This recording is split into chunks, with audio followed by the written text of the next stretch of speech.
Hello, I'm WBZ TV meteorologist Barry Burbank, and I've got your forecast for the next several days. Let's do a quick map here, the foliage tracker, and just talk a little bit about the foliage. I'm getting a lot of reports from quite a few people saying it's a lot more vibrant and much more colorful than it was last year, the last couple of years down here in southern New England. It's already been beautiful up north, and it's already past peak in the northern mountains. There is still some residual color up there, but there's already been leaf drop. There's even been leaf drop down here in southern New England. I've had quite a few leaves come down in my yard already, but it's not near peak. But it's getting there in places it's really very beautiful. So maybe you're heading out in the next few days to look at that foliage, maybe even this afternoon. The weather will certainly be cooperative for that as we look at the month of October and see that new weather pattern has set in, and it's trending colder with that first blue square of yesterday, a below average day. We haven't had any below average days so far this month. It's been a warm October so far, but we're going to add more blue squares as we get through the rest of the month. So we're going in this new weather pattern which features shots of cold air coming in from Canada. In fact, finally it got cold enough, so last evening, just before 11 o'clock, the temperature in Boston went down below 50 degrees for the first time since the morning of June 5th. That's in an extraordinary long period of time. We're clearly in the #1 slot. We were already there for the last few days, surpassing 1983, when that year we had the first 50-degree temperature or lower on October 8th. So again, it's October 13th this year. This is just a sample of the many frosty pictures we got this morning and beautiful sunrise pictures as well. This one was in Ipswich. So places didn't get any frost at all. Quite a few places had a little touch of frost here and there, and a few spots had a killing frost, but it really wasn't widespread.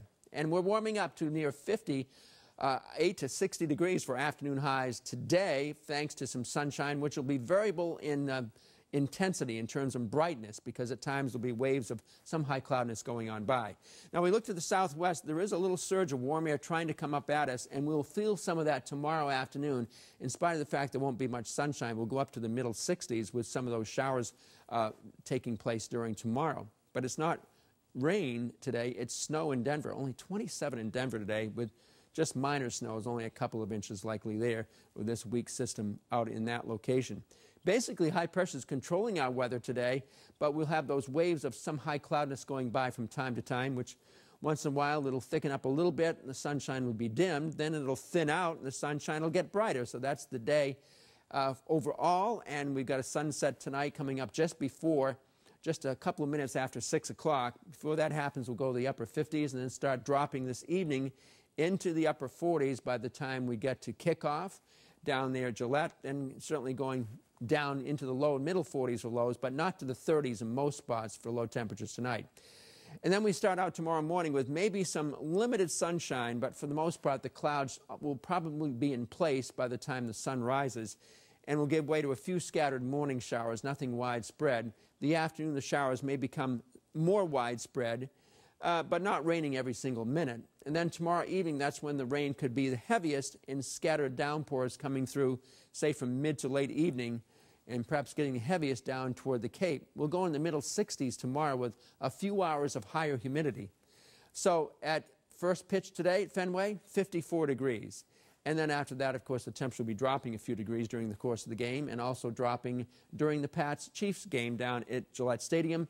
So we'll be in the upper 50s this afternoon, tailgating falling into almost the upper 40s to near 50 by the time we get to kickoff. And during the fourth quarter, it is going to be down in the mid-40s. The overall weather pattern has changed. It's a lot different now, and it's going to allow shots of cold air to drain out of Canada, one after the other. So we're going to have a couple of those coming up in the week ahead. One of those shots will be happening late Wednesday when a front goes by with a brief shower in a few spots. And on Thursday, the high will only be in the upper 40s for the most part. Then it warms up on Friday to near 60, and Saturday too. And then another, Arctic, but a cold front goes by, turns it really cold again late next weekend. Most of the rain happens on Monday, again tomorrow, with scattered showers, most numerous late in the day and tomorrow evening, with a few hours of higher humidity. Then it dries out for the most part below average temperatures most of the week.